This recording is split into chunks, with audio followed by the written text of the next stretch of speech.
আসসালামু আলাইকুম সুপ্রিয় শিক্ষার্থীবৃন্দ, আশা করি মহান আল্লাহর দয়ায় সকলেই ভালো আছো। আজকে আমরা অনুশীলনী ৮-এর অতি গুরুত্বপূর্ণ উপপাদ্য ১৭ নিয়ে আলোচনা করব। তো আমি যথারীতি প্রথমত প্রশ্নটাকে তোমাদের জন্য একটু বলে নিচ্ছি। প্রশ্নে বলা আছে, বৃত্তের কেন্দ্র ও ব্যাস ভিন্ন জায়ের মধ্যবিন্দুর সংযোজক রেখাংশ ওই জায়ের উপর লম্ব। তো এখানে আমাকে কি বলা হয়েছে? বৃত্তের কেন্দ্র ও ব্যাস ভিন্ন যা। তো এই ক্ষেত্রে আমরা জানি, যারা বেসিক ক্লাস করেছি তারা অবশ্যই এই বিষয়টা জানি যে বৃত্তের এক পরিধি থেকে আরেক পরিধি পর্যন্ত দূরত্বই হচ্ছে যা, যেটা কেন্দ্র দিয়ে যায় ওটা হচ্ছে কেন্দ্রগামী যা অথবা ব্যাস। এখানে বলা হয়েছে ব্যাস ভিন্ন যা, অর্থাৎ আমরা যে জ্যাটা নিব এই জাটা কিন্তু ব্যাস ভিন্ন হতে হবে, অর্থাৎ যে কোনো একটা যা যেটা কেন্দ্র দিয়ে যাবে না। তো যারা যা ব্যাস এইগুলা নিয়ে সমস্যা আছে তারা উপপাদ্যের যে বেসিক ক্লাস আপলোড করা হয়েছে ওইটা কিন্তু দেখে নিতে পারো, তাহলে এই বেসিকটা একদম ক্লিয়ার হয়ে যাবে। তো এখন আমরা এটার সমাধান কিভাবে করব একটু দেখি। এখানে বলা হয়েছে বৃত্তের কেন্দ্র ও ব্যাস ভিন্ন যা। তো এখানে যেহেতু বৃত্তের কথা বলা হয়েছে, আমরা একটা বৃত্ত আঁকলাম এবং কেন্দ্রের নাম হিসেবে আমরা ওকে ধরে নিলাম।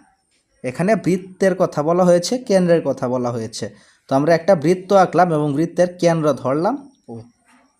তারপর বলা হয়েছে ব্যাস ভিন্ন যা, তো আমরা এখানে একটা ব্যাস ভিন্ন যা আঁকলাম এ বি। দেখো এ বি কিন্তু একটা যা, এই যাটা কিন্তু কেন্দ্র দিয়ে যায়নি, কেন্দ্র বাদে যে কোনো জায়গা দিয়ে আমরা একটা যা আঁকলাম, এই যার নাম দিলাম এ বি। মধ্যবিন্দুর সংযোজক রেখাংশ, অর্থাৎ এই যে এ বি যা আছে এটার মধ্যবিন্দু, তো এটার মধ্যবিন্দু ধরে নিলাম এম। তারপর বলা হয়েছে সংযোজক রেখাংশ, তো সংযোজক রেখাংশ মানে ও কমা এম যোগ করলাম, এই ও এমটাই হচ্ছে কেন্দ্র এবং মধ্যবিন্দু এর সংযোজক রেখাংশ। তো আমি আবার বিষয়টা হাইলাইট করি, ও কেন্দ্র বিশিষ্ট একটা বৃত্ত, এই বৃত্তে এ বি হচ্ছে ব্যাস ভিন্ন একটা যা। তারপর বলা হয়েছে এখানে মধ্যবিন্দু, তাহলে ধরে নিলাম এ বি জায়ের মধ্যবিন্দু এম এবং ও এমটা হচ্ছে কেন্দ্র এবং ওই জায়ের মধ্যবিন্দু সংযোজক রেখাংশ, অর্থাৎ কেন্দ্র এবং ওই জায়ের মধ্যবিন্দুকে যে রেখাটা সংযোগ করেছে এটাই কিন্তু সংযোজক রেখাংশ। এখন এই অবস্থা থেকে আমাকে প্রমাণ করতে হবে যে ও এম যে সংযোজক রেখাংশটা আছে এটা এ বি জায়ের উপর লম্ব। তো এই জিনিসটাই কিন্তু এখানে লেখা হয়েছে। মনে করি ও কেন্দ্র বিশিষ্ট বৃত্তে এ বি ব্যাস নয় এমন একটি যা, এম এর মধ্যবিন্দু, তারপর যেহেতু বলা হয়েছে কেন্দ্র এবং মধ্যবিন্দু সংযোজক রেখাংশ, তাই এই ক্ষেত্রে ও এবং এম যোগ করা হয়েছে। তো এই ক্ষেত্রে আমাকে প্রমাণ করতে হবে যে ও এমটা অর্থাৎ জায়ের উপর ওই যে সংযোজক রেখাংশটা ওইটা হচ্ছে লম্ব, অর্থাৎ ও এমটা এ বি এর উপর লম্ব। তো এটাকে আমার প্রমাণ করতে হবে। এখন এই প্রমাণটা করতে গেলে, এই প্রমাণটা যদি আমি করতে চাই তাহলে আমার প্রথমত এইটার সাথে এইটাকে যোগ করে নিতে হবে, অর্থাৎ ও এর সাথে এ বিন্দু, ও এর সাথে বি বিন্দু যোগ করে নিতে হবে, যেন আমি দুইটা ত্রিভুজ এখানে পাই। তো অঙ্কন করার শেষে এখন আমি দুইটা ত্রিভুজের কম্প্যারিজনে যাব। এখানে একটা ত্রিভুজের নাম হচ্ছে ত্রিভুজ ও এ এম এবং আরেকটা ত্রিভুজের নাম হচ্ছে ত্রিভুজ ও বি এম। এই দুইটা ত্রিভুজের কম্পেয়ার করতে গেলে আমরা প্রথমেই পাই এই দুইটা ত্রিভুজের ও এ এবং ও বি এই দুইটা বাহুই কিন্তু সমান। তো এই দুইটা ত্রিভুজের মধ্যে এই দুইটা বাহু কিভাবে সমান হয়? কারণ এরা দুইজনেই কিন্তু একই বৃত্তের ব্যাসার্ধ, আর আমরা জানি ব্যাসার্ধগুলো সর্বদাই সমান। তো আমরা প্রথম জিনিসটা সমান পেয়ে গেলাম যে ত্রিভুজ ও এ এম এবং ত্রিভুজ ও বি এম এর কম্প্যারিজনে আমরা পেয়ে গেলাম এ এম এবং বি এম সমান। তারপর ও এ এবং ও বি সমান, এরা যেহেতু একই বৃত্তের ব্যাসার্ধ। তারপর এ এম এবং বি এম পরস্পর সমান। ওরা কিভাবে সমান? এইখানে কিন্তু প্রথমেই বলা হয়েছিল মধ্যবিন্দু, তো মধ্যবিন্দু নিশ্চয়ই ওই জায়ের মধ্যে অবস্থিত, অর্থাৎ এইখান থেকে এই জায়গা এবং এই জায়গার দূরত্ব কিন্তু সমান। যেহেতু এমকে মধ্যবিন্দু ধরা হয়েছে তাই এম থেকে দুইটার দূরত্বই সমান। এই হিসাবে বলতে পারি AM এবং BM সমান এবং OM সমান। এই ত্রিভুজ যখন আমরা আঁকবো তখনও কিন্তু OM বাহুটা কমন পাচ্ছি, এই ত্রিভুজের ক্ষেত্রে OM বাহুটা আমরা পাচ্ছি। দুইটা ত্রিভুজের ক্ষেত্রে কিন্তু OM বাহুটা থাকছে। তো OM বাহুটা এই ত্রিভুজের জন্যও যা ওই ত্রিভুজের জন্যও তাই, অর্থাৎ OM সমান OM সাধারণ বাহু হিসেবে সমান। তো দুইটা ত্রিভুজের কম্পারিজনে আমরা তিনটা উপাত্তকে কিন্তু সমান প্রমাণ করে ফেললাম। প্রথমত ব্যাসার্ধ হিসেবে এরা দুইজন সমান, মধ্যবিন্দু হিসেবে এরা দুইজন সমান, আর সাধারণ বাহু হিসেবে OMটা সমান। তো আমি পূর্বে বলেছিলাম যে যদি আমরা দুইটা ত্রিভুজের মধ্যে যে কোনো তিনটা জিনিসকে সমান প্রমাণ করতে পারি তাহলে দুইটা ত্রিভুজ সর্বসম হবে। যদি আমরা কেবলমাত্র তিনটা জিনিস সমান এইটা প্রমাণ করতে পারি, এইটা দেখাতে পারি, তাহলেই দুইটা ত্রিভুজ সর্বসম। তো এখানে কিন্তু আমার কাজ শেষ, আমি তিনটা জিনিসকে সমান দেখিয়ে ফেলেছি।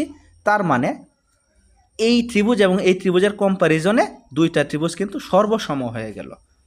তো সর্বসম মানে সব সমান।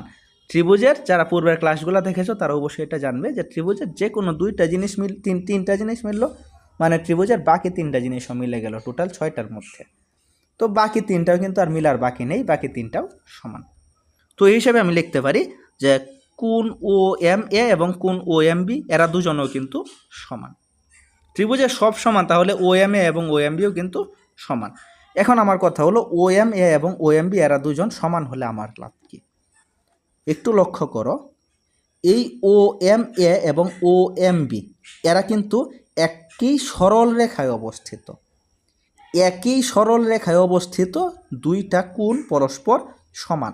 আমরা জানি একটা সরল রেখার মধ্যে কোণ উৎপন্ন হয় 180 ডিগ্রি। AB কিন্তু একটা সরল রেখা, শুধু একটা রেখা। একটা রেখার মধ্যে যে কোণ উৎপন্ন হয় এইটার মান কিন্তু 180 ডিগ্রি। এখন এইটার মধ্যে কিন্তু দুইটা ভাগ হয়েছে, অর্থাৎ 180কে আমি 2 ভাগ করলাম, আবার দুইটা ভাগেই সমান। তো 180কে 2 ভাগ করলাম, দুইটা ভাগেই সমান, তার মানে কি বোঝা যাচ্ছে যে এরা অবশ্যই 90 ডিগ্রি করে। 180 ডিগ্রি টোটাল, এর মধ্যে এটাকে ভাগ করলাম এবং ভাগের দুইটা অংশই সমান। আমি 180কে 2 ভাগ করে দুইটা যদি সমান হয় তাহলে প্রত্যেকটা কোণ কত ডিগ্রি করে পড়ে? 90 ডিগ্রি করে। তাহলে আমি বলতে পারি যে কোণ OMA এবং কোণ OMB উভয়ই কত ডিগ্রি? 90 ডিগ্রি বা এক সমকোণ। এখন এইখানে যদি সমকোণ উৎপন্ন হয় তাহলেই লম্ব। লম্ব মানেই সমকোণ, সমকোণ মানেই লম্ব। যদি আমরা সমকোণ অঙ্কন করি তাহলে যা উৎপন্ন হয় তাই কিন্তু লম্ব। তো দুইটা একই সরল রেখায় অবস্থিত এবং এদের পরিমাপ সমান। তো এই হিসাবে আমরা বলতে পারি যে OMটা AB এর উপর লম্ব। যেহেতু দুইটা কোণই সমান এবং তারা একই রৈখিক যুগলে অবস্থিত, তাহলে আমরা এখানে অনায়াসে বলতে পারি যে OMটা AB এর উপর লম্ব। কারণ লম্ব ছাড়া 90 ডিগ্রি হবে না। 90 ডিগ্রি এরকম একটা অ্যাঙ্গেল, যে অ্যাঙ্গেলটা আমরা অঙ্কন করলে অবশ্যই ওইটা অপর একটা রেখার উপর কিন্তু লম্ব হবে। লম্বকেই 90 ডিগ্রি বলা হয়। 90 ডিগ্রি যেটা আছে 90 ডিগ্রিকে কিন্তু লম্ব বলা হয়। তো এই সুবাদে আমরা কিন্তু এখানে অনায়াসে নির্দ্বিধায় বলে দিতে পারি যে OMটা AB এর উপর লম্ব, যেহেতু এরা দুইজন কোণ সমান। তো আমরা এভাবে কিন্তু এই উপপাদ্যটা খুব সহজেই সমাধান করে নিতে পারি। তারপরেও এটাতে যাদের কোনো সমস্যা থাকে তারা অবশ্যই কমেন্টে জানাবে। সবার জন্য শুভকামনা রইল। আজকে এখানেই বিদায় নিচ্ছি। আসসালামু আলাইকুম।